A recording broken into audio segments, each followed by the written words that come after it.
안녕하세요. 여러분은 가족과의 여행에서 평화와 따뜻함만을 기대하셨나요?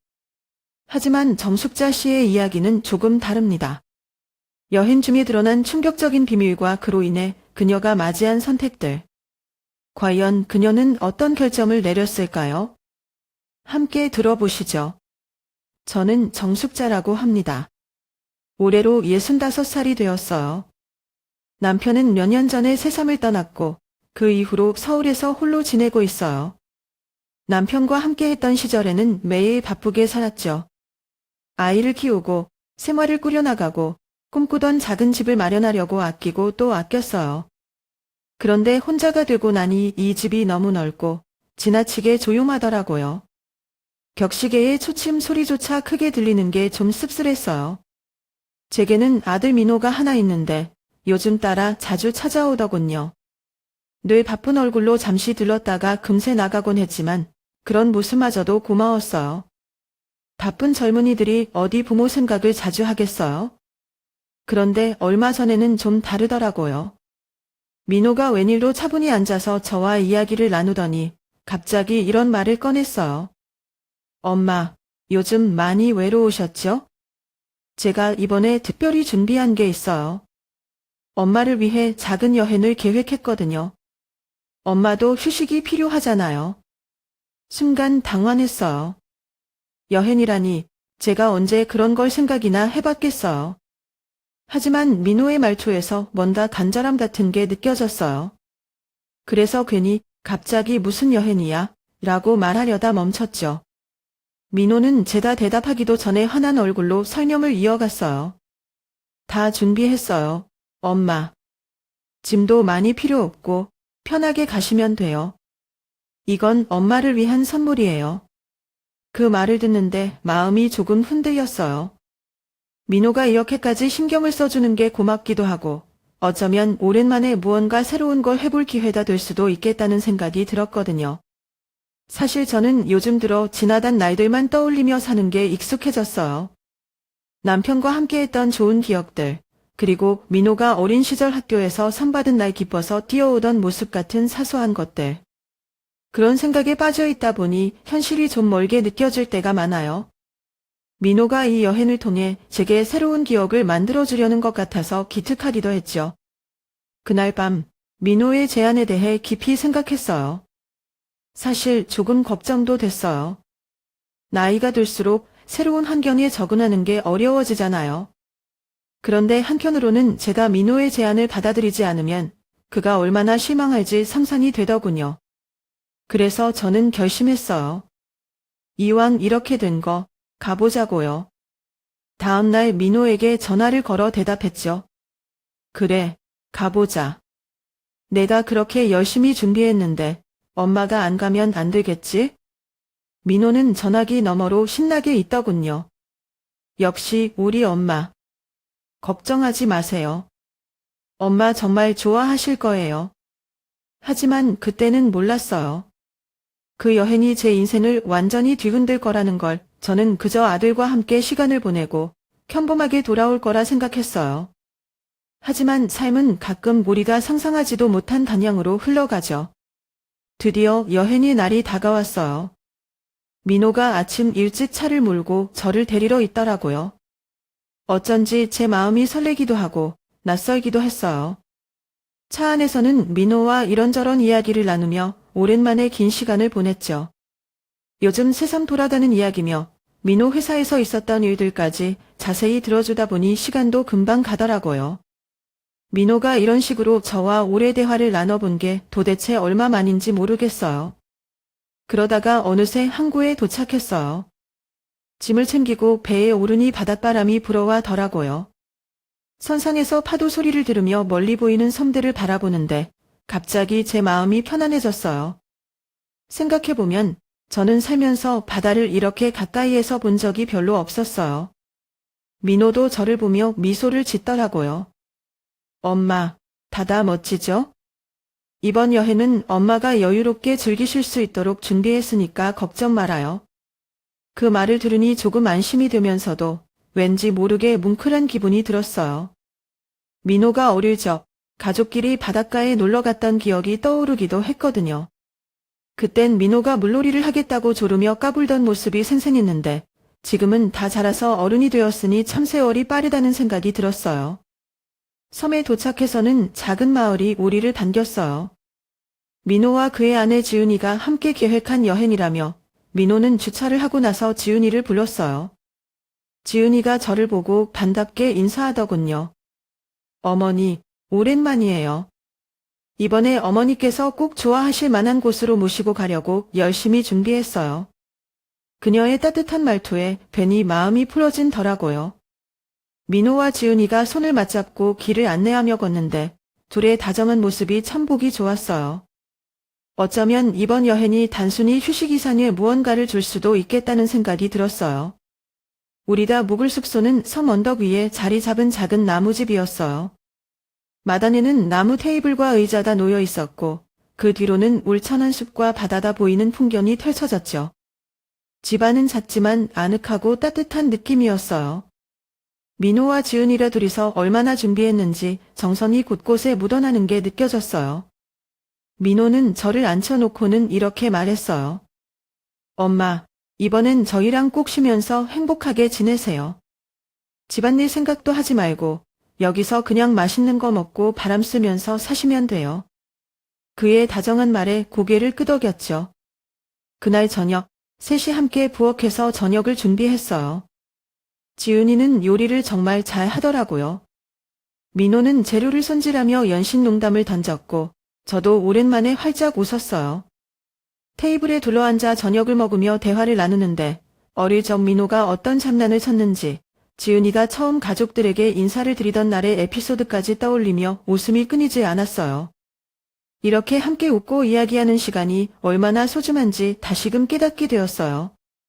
저녁 식사 후에는 마당에서 석염을 보며 차를 마셨어요.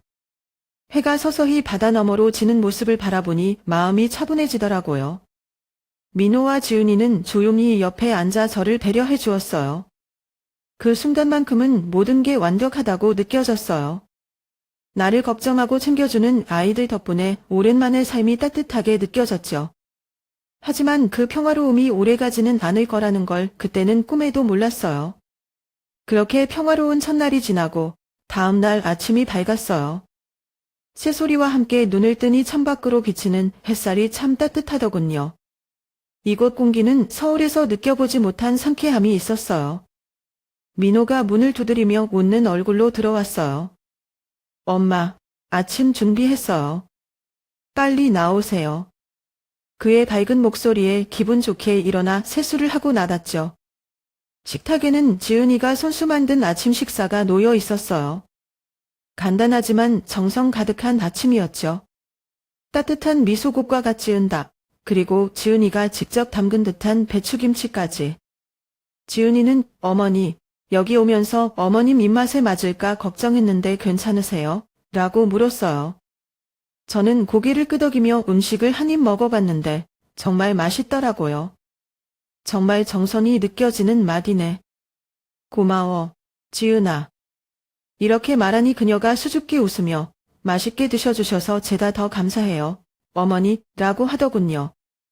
식사를 마치고 나서 민호가 엄마, 오늘은 특별한 일이 있어요, 라며 뭔가 준비해 둔 게 있는 듯한 눈빛으로 말했어요. 저는 호기심 반, 기대 반으로 그를 따라 나섰지. 민호가 저를 데려간 곳은 섬의 작은 언덕에 있는 산책로였어요. 길은 잘 다듬어져 있어서 걷기에 편했고 곳곳에 벤치와 전망대가 있었어요. 산책로를 따라 걷다 보니 파란 하늘과 푸른 바다가 한눈에 들어오는 전망이 펼쳐졌죠. 저는 감탄을 금치 못했어요. 정말 아름답구나. 서울에서는 이런 풍경을 본 지 얼마나 됐는지 모르겠네. 민호는 제 곁에서 천천히 걸으며 이런저런 이야기를 나누기 시작했어요. 어릴 적 우리가 함께 했던 시간들, 그리고 그가 직장에서 겪었던 에피소드들까지. 저는 그 이야기를 들으며 아들의 삶에 대해 새롭게 알게 되는 부분들이 많아서 좋았어요.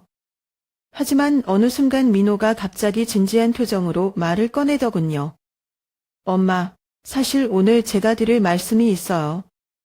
순간 제 심장이 두근거리기 시작했어요. 뭔가 심각한 이야기를 하려는 듯 했거든요. 민호가 말을 이어갔죠.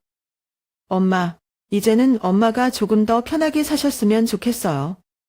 그래서 제가 이번에 조금 특별한 계획을 세웠어요. 저는 그 말에 무슨 뜻인지 물었죠. 특별한 계획이라니? 대체 무슨 얘기를 하려는 거야? 민호는 잠시 머뭇거리더니 가방에서 한 묶음의 서류를 꺼냈어요. 엄마, 이건 엄마 재산을 저에게 넘기는 서류예요. 엄마가 이걸 서명하시면 제가 그 모든 걸 관리하고 엄마는 그냥 편히 계시면 돼요. 그의 말에 순간 온몸이 얼어붙는 것 같았어요. 뭐라고? 내가 그걸 왜 가져왔어? 저는 믿을 수 없는 마음으로 물었어요. 민호는 당황한 듯한 얼굴로 설명하려 했지만 그의 말은 제게 아무런 위안이 되지 않았어요. 엄마, 오해하지 마세요. 저는 엄마를 위해서 이러는 거예요. 지금 엄마가 혼자서 재산을 관리하는 게 얼마나 힘든지 알잖아요. 저한테 맡기시면 제가 다 알아서 할게요. 그의 목소리는 나름 진심 같았지만 그 말의 무게는 저를 더 불안하게 만들었어요. 그 순간 모든 퍼즐이 맞춰지는 기분이었어요. 민호의 갑작스러운 여행 제안, 그의 과도한 친절, 그리고 이유에 딴 성까지의 여정. 그 모든 것이 결국 이 서류를 서명받기 위한 계획이라는 걸 깨달았죠. 민호야, 너 정말 이런 이유로 날 데려온 거니? 제 목소리가 떨리고 있었어요. 민호는 그제야 눈을 피하며 엄마, 그냥 잘 생각해 보세요. 이건 모두를 위한 일이에요. 라고 말했어요. 사양했지만 민호는 태도를 바꾸기 시작했다. 만약 엄마가 서명하지 않았다면 엄마는 여기에 더 오래 계셨어야 했다. 엄마 어떻게 생각해? 그는 냉정하게 말하면서 나를 당황하게 했다. 그 말이 내 심장을 찌르는 칼 같았다. 다음 날 아침, 이상한 느낌에 잠에서 깼어요. 창문 너머로 비치는 햇살은 여전히 평화로웠지만 뭔가 어딘가 달라져 있음을 직감했어요. 문을 열려고 손잡이를 돌렸는데 열리지 않더군요. 순간 가슴이 철렁 내려앉았어요. 민호야. 지은아. 소리쳐 불렀지만 대답은 없었어요. 문 너머로 들리는 발자국 소리가 멀어지는 걸 들으며 깨달았어요. 내가 이 방에 갇혔다는 걸. 잠시 후 문밖에서 민호의 목소리가 들렸어요. 엄마, 이건 엄마를 위해서 하는 거예요. 너무 걱정하지 마세요. 문은 잠시 잠글게요. 엄마가 잘 생각하시고 결정하시면 돼요. 그의 말이 끝나자마자 문 너머에서 열쇠가 돌아가는 소리가 들렸어요. 민호는 문을 잠그고 떠났어요. 제가 어떻게 여기까지 오게 되었는지 머릿속에서 빠르게 스쳐 지나갔어요. 민호는 처음부터 이런 계획을 세우고 나를 이곳으로 데려온 걸까요? 아니면 무언가 다른 의도가 있었던 걸까요? 하지만 이 삼원만큼은 분명했어요. 내가 이제 혼자라는 것, 그리고 아무도 내 말을 들어줄 사람이 없다는 것. 부엌 쪽으로 가보니 작은 테이블 위에 물과 몇 가지 음식이 놓여 있었어요. 엄마를 위한 대려라고 말했겠지만 그저 필요한 만큼만 주는 느낌이었어요.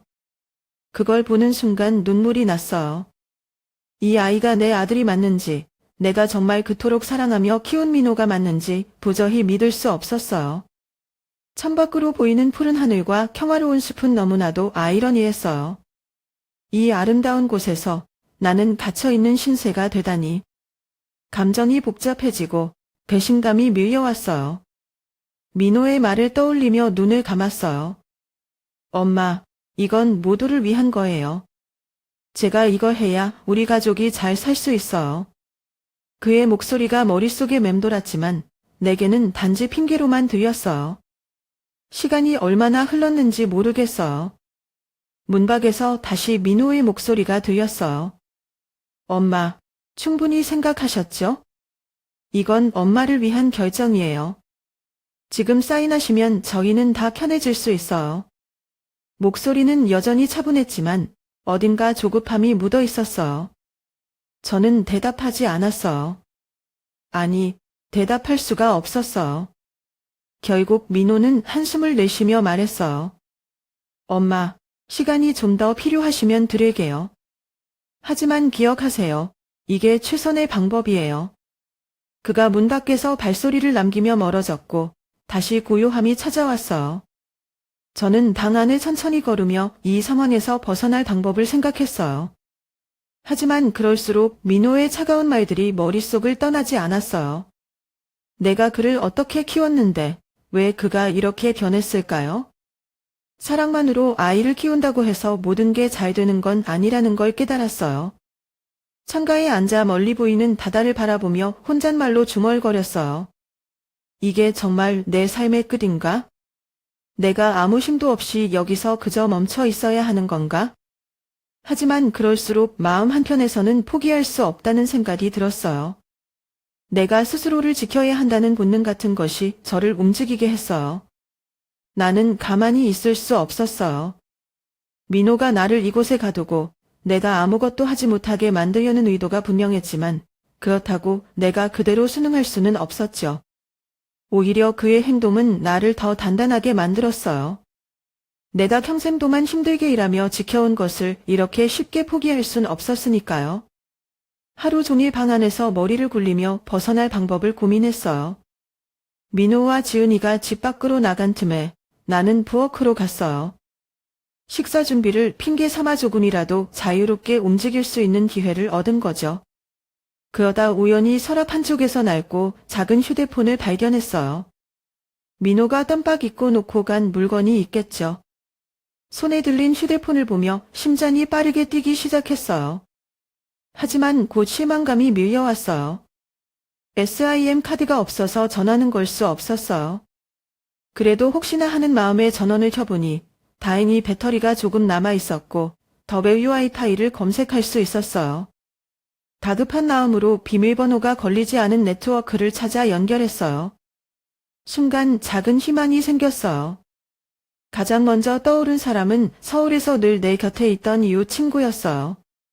나와 평생을 알고 지낸 사람, 내 상황을 이해하고 도와줄 수 있는 유일한 사람이라고 생각했죠. 떨리는 손으로 메시지를 작성했어요. 나 지금 섬에 갇혀 있어. 민호가 나를 여기 가뒀어. 제발 도와줘. 메시지를 보내고 나니 숨이 가빠졌어요. 혹시라도 민호가 돌아오기 전에 발견되면 어쩌나 걱정이 되었거든요. 휴대폰을 서랍 깊숙이 숨겨두고 다시 부엌 정리를 하는 척하며 내색하지 않으려 애썼어요. 하지만 내 마음은 이미 탈출할 준비를 하고 있었어요. 민호가 언제까지 나를 이곳에 가두고 있을지 모르겠지만 나는 결코 여기서 영원히 머물 수 없다는 걸 알고 있었어요. 그날 오후 집 주변을 살피며 탈출로를 찾기 시작했어요. 그러다 발견한 것이 집 뒤쪽에 있는 작은 창문이었어요. 창문은 부엌 뒤쪽 구석에 자리 잡고 있어서 눈에 잘 띄지 않았어요. 가까이 다가가서 창문을 열어보니 다행히도 잠겨 있지 않았어요. 창문을 통해 밖을 내다보니 가파른 경사와 숲길이 이어져 있었지만 그것만으로도 충분했어요. 나는 창문을 조심히 닫고 밤이 오기만을 기다렸어요. 민호와 지은이가 방심한 사이에 이 길을 통해 벗어날 계획을 세웠죠. 하지만 그날 밤은 정말 길고도 불안했어요. 민호와 지은이가 집안에서 이야기를 나누는 소리가 들릴 때마다 심장이 철렁 내려앉았어요. 혹시 내가 준비 중이라는 걸 눈치채진 않을까 걱정되었거든요. 한편으로는 두려움도 있었습니다. 내가 이곳을 벗어난다고 해서 이 모든 상황에서 안전해질 수 있을지 확신할 수 없었어요. 그래도 멈출 수는 없었어요. 이대로 있다가는 내 삶이 송두리째 무너질 것 같았거든요.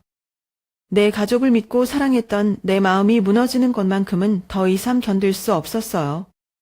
그날 밤 집안은 적막했고 민호와 지우는 어딘가로 나간 상태였어요.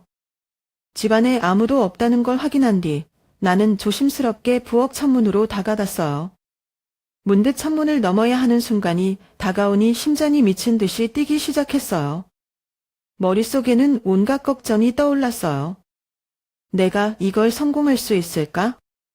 만약 중간에 걸리면 어떡하지? 하지만 이곳에 계속 머무를 수는 없다는 생각이 더 강했어요. 창문을 조심히 열고 바깥의 차가운 공기를 느꼈어요. 숲속 어둠이 짙었지만 나를 막을 수는 없었어요. 나는 힘겹게 창문을 넘어 바깥으로 나갔어요. 다인이대 닿는 땅은 울퉁불퉁하고 경사는 가파랐지만 머뭇거릴 시간은 없었어요. 나는 어둠 속에서 가능한 조용히 하지만 빠르게 움직이기 시작했어요. 길을 따라 내려가다 보니 주변은 점점 더 어두워졌어요. 나뭇가지가 얼굴을 스치고 다른 미끄러운 돌에 걸릴 뻔하기도 했어요. 몇 번이나 넘어질 뻔했지만 멈추지 않았어요. 뒤에서 누군가 따라오는 것만 같은 느낌이 들 때마다 가슴이 철렁 내려앉았어요. 숨소리가 거칠어졌지만 멈출 수 없었어요. 멀리서 희미하게 불빛이 보이기 시작했을 때 눈물이 날 것 같았어요. 그곳은 작은 어촌 마을이었어요. 내게는 그 불빛이 희망의 신호처럼 느껴졌어요. 나는 다시 힘을 내어 걸음을 재촉했어요. 마침내 마을에 도착했을 때는 온몸이 땀과 먼지투성이가 되어 있었어요. 숨을 고르며 마을 한가운데 서 있는 작은 집으로 다가갔어요. 마당에 있던 한 어부가 나를 보고 놀란 듯 다가왔어요. 그의 얼굴에는 걱정이 가득했어요. 나는 간신히 숨을 고르며 말을 꺼냈어요. 도와주세요. 제가 위험해요. 제 아들이 저를 이 섬에 가뒀어요. 말이 끝나기 무섭게 내 눈에서 눈물이 터져 나왔어요. 모든 긴장이 한꺼번에 풀리는 것 같았어요. 그 어부는 나를 집 안으로 안내하며 의자를 내주었어요. 따뜻한 물 한 잔을 건네며 천천히 말씀해 보세요. 무슨 일이 있었던 겁니까? 라고 물었어요. 나는 떨리는 목소리로 지금까지 있었던 일을 설명했어요. 내 이야기를 들은 그는 깊은 한숨을 쉬며 이건 경찰에 바로 알려야겠군요. 라고 말했어요.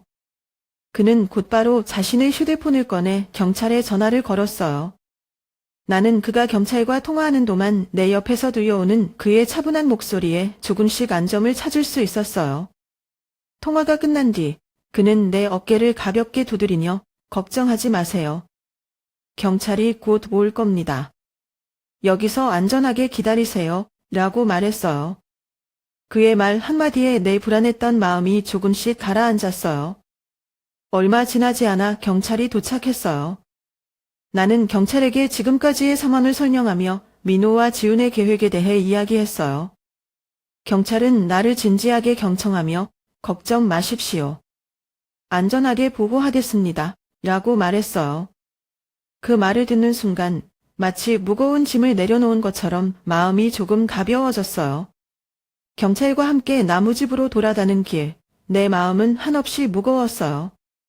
민호와 지훈이 무슨 표정을 지을지 상상할 수도 없었어요.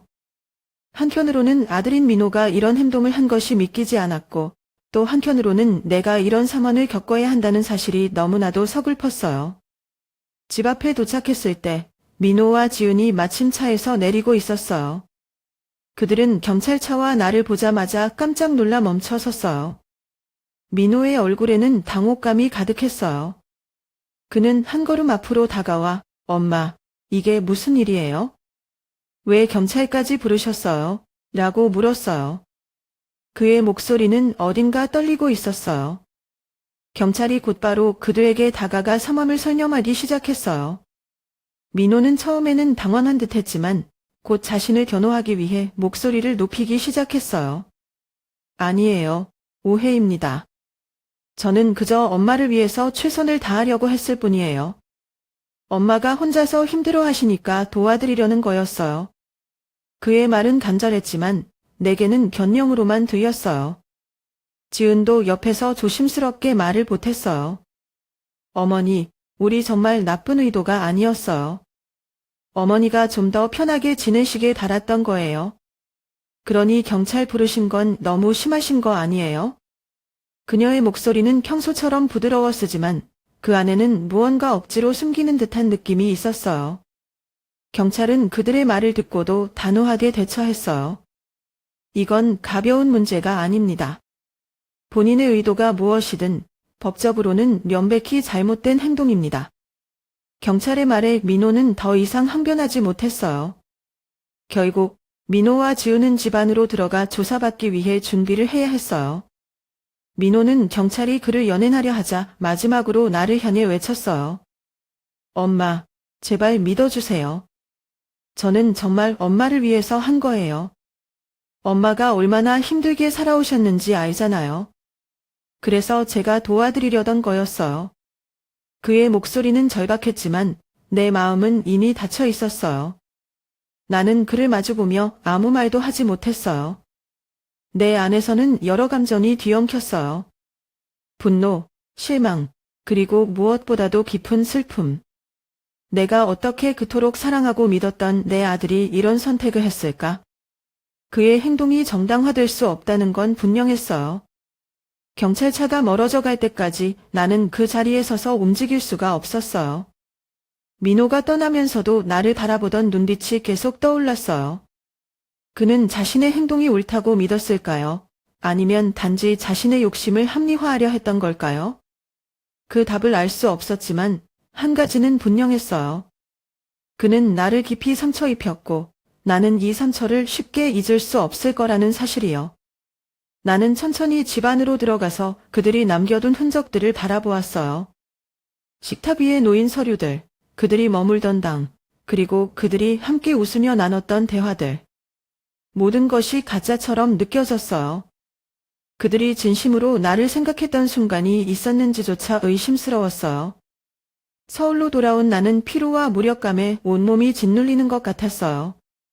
모든 것이 꿈처럼 비현실적으로 느껴졌지만 서류에 적힌 민호의 이름, 경찰서에서 나눴던 대화, 그리고 그날 밤의 차가운 공기가 모두 현실임을 상기시켰어요.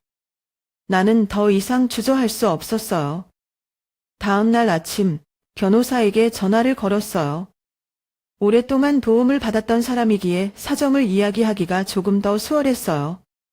제 재산을 정리하고 싶습니다. 가족 문제 때문이에요. 가능한 빨리 처리했으면 좋겠습니다. 목소리가 떨렸지만 결심은 확고했어요. 변호사는 나를 걱정하며 천천히 진행해도 된다고 했지만 나는 더 미룰 수 없었어요. 며칠 뒤 변호사를 만나 모든 서류를 준비하며 내 재산 대부분을 자선단체로 기부하기로 결정했어요. 내다 평생 동안 힘들게 쌓아온 재산이지만 이젠 그 무게가 내게 짐처럼 느껴졌어요. 내가 원치 않는 방향으로 이 재산이 흐르기보다는 세상에 필요한 곳으로 가는 것이 더 나을 거라고 생각했어요. 나는 오직 나 자신을 위해 살기로 결심했어요. 남편과 함께했던 작은 집과 내게 필요한 최소한의 자산만 남기고 나머지는 전부 내려놓았어요. 그렇게 모든 절차를 마치고 집으로 돌아왔을 때 한 가지 이상한 감정이 들었어요. 후련하면서도 어딘가 깊은 슬픔이 밀려왔어요. 민호가 이 모든 일을 벌이지 않았다면 과연 이런 결정을 내렸을까? 내가 아들의 손에 배신당하지 않았다면 이 재산은 어떻게 됐을까? 이런 생각들이 계속 머릿속을 맴돌 있어요. 그 후로 며칠 동안 나는 민호에게서 아무 연락도 받지 못했어요.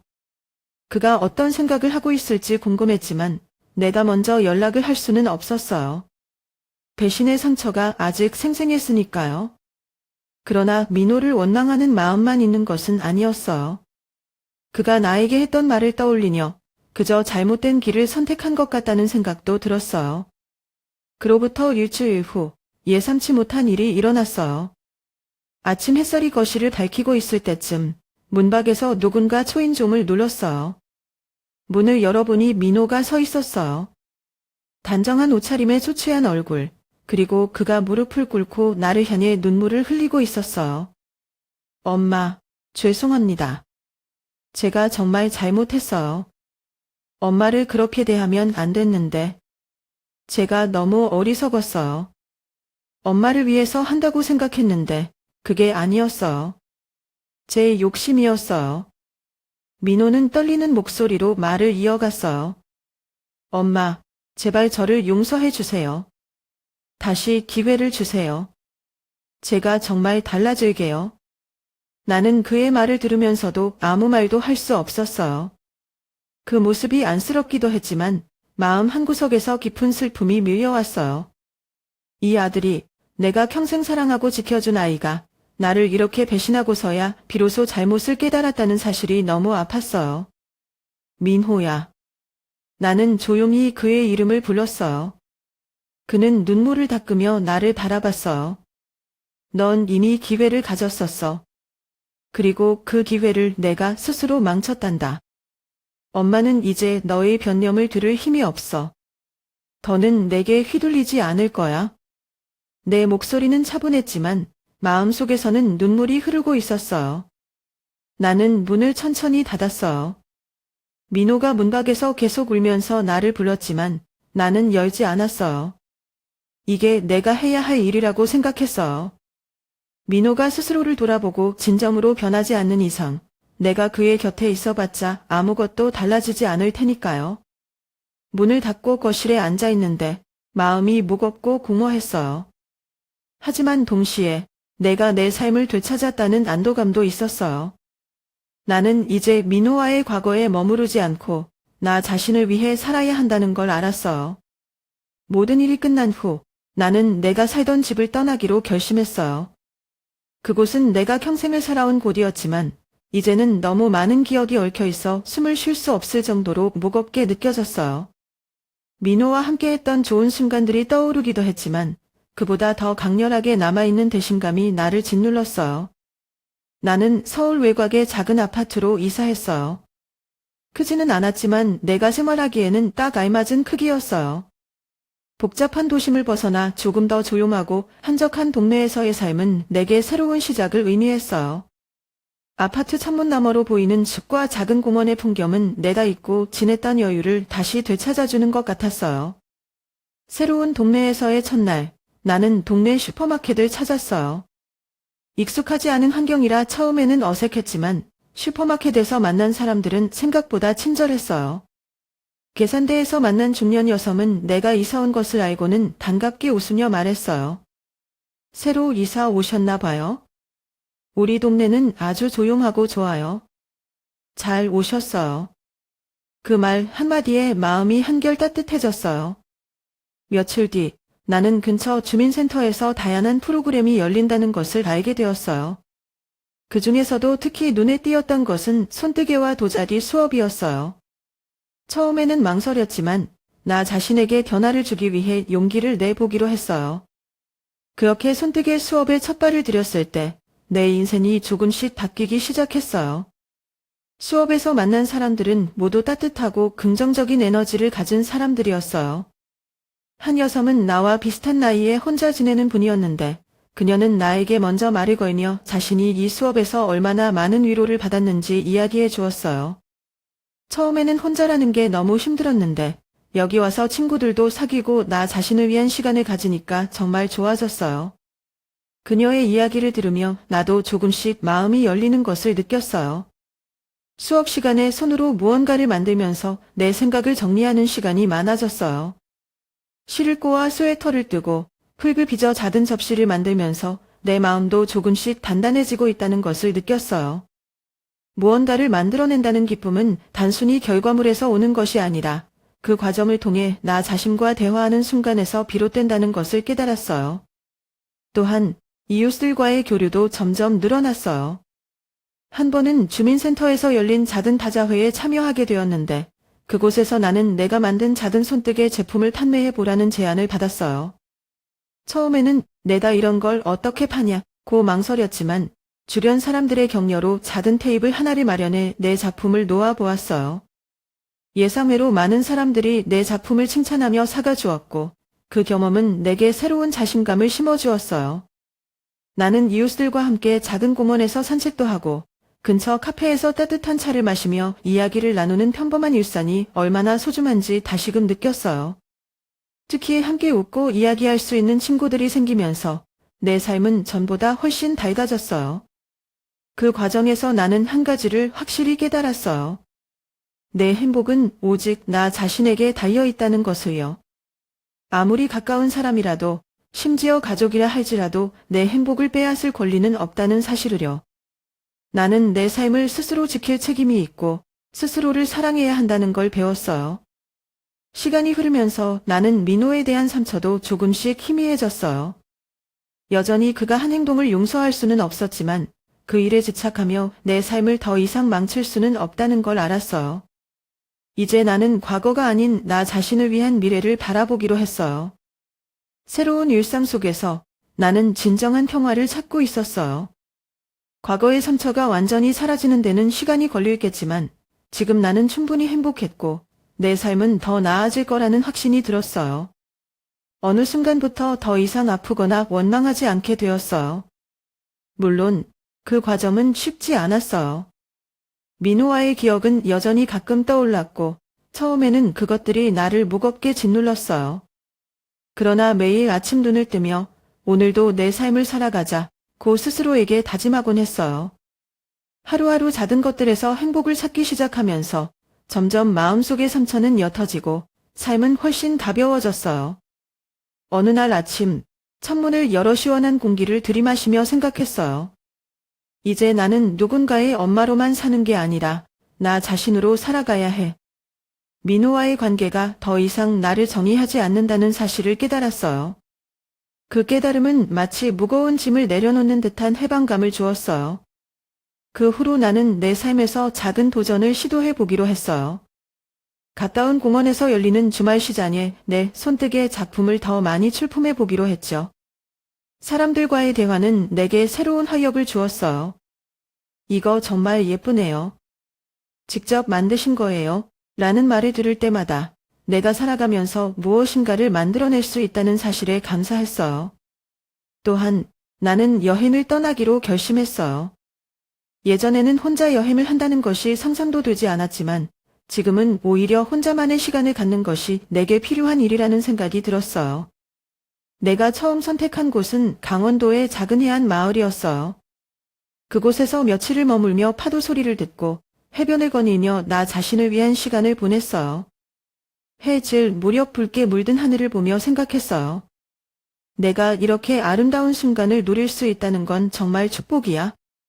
내가 살아가면서 점점 더 중요하게 여겨진 것은 나 자신과의 대화였어요. 과거에는 누군가를 위해서만 살았던 나였지만 이제는 스스로에게 내가 정말 원하는 게 뭐야? 라고 물어보는 습관을 들이게 되었어요. 그리고 그 답을 찾아가는 과정은 예상보다 훨씬 흥미롭고 즐거웠어요. 새로운 취미를 시작하는 것도 그 과정 중 하나였어요. 나는 한 번도 배워보지 않았던 그림 그리기에 도전했어요. 처음에는 내 서툰 솜씨가 부끄럽기도 했지만 점점 색깔과 선으로 내 마음을 표현하는 일이 즐거워졌어요. 잘 그리지 않아도 돼. 중요한 건 내가 이 순간을 즐기는 거야. 스스로에게 이렇게 말하면서 더 많은 용기를 낼 수 있었어요. 또한 나는 새로운 사람들과의 만남을 두려워하지 않기로 했어요. 예전에는 내가 다른 사람들과 어울리는 데에 어려움을 느꼈지만 이제는 먼저 다가가 이야기를 나누는 법을 배웠어요. 그 과정에서 내 삶에 긍정적인 영향을 주는 사람들을 많이 만났어요. 그들은 나를 있는 그대로 받아들였고 그로 인해 나는 더 자유로워질 수 있었어요. 가끔 민호와 관련된 기억이 떠오를 때도 있었어요. 하지만 이제는 그 기억이 나를 아프게 하지는 않았어요. 오히려 내가 그 일을 겪으며 얼마나 성장했는지를 상기시키는 계기가 되었어요. 나는 민호를 완전히 용서하지는 못했지만 그를 향한 분노는 더 이상 내 삶을 방해하지 않았어요. 나는 그저 그를 놓아주고 내 길을 걸어가기로 했어요. 나 자신을 사랑하기 시작하면서 내 삶은 점점 더 풍요로워졌어요. 작은 것들에서 행복을 찾고 내가 좋아하는 일을 하며 살아가는 것이 얼마나 중요한지 깨달았어요. 다른 사람의 기대나 시선에서 벗어나 오롯이 내 방식대로 살아간다는 것은 정말 큰 해방감을 주었어요. 지금의 나는 더 이상 상처받은 사람이 아니에요. 나는 스스로를 돌보며 강인하게 살아가는 한 사람일 뿐이에요. 내가 걸어온 길이 쉽지는 않았지만 그 과정에서 얻은 자유와 평화는 그 어떤 것과도 바꿀 수 없는 소중한 것이 되었어요. 나는 앞으로도 내 삶을 사랑하며 내 행복을 찾아 나갈 거예요.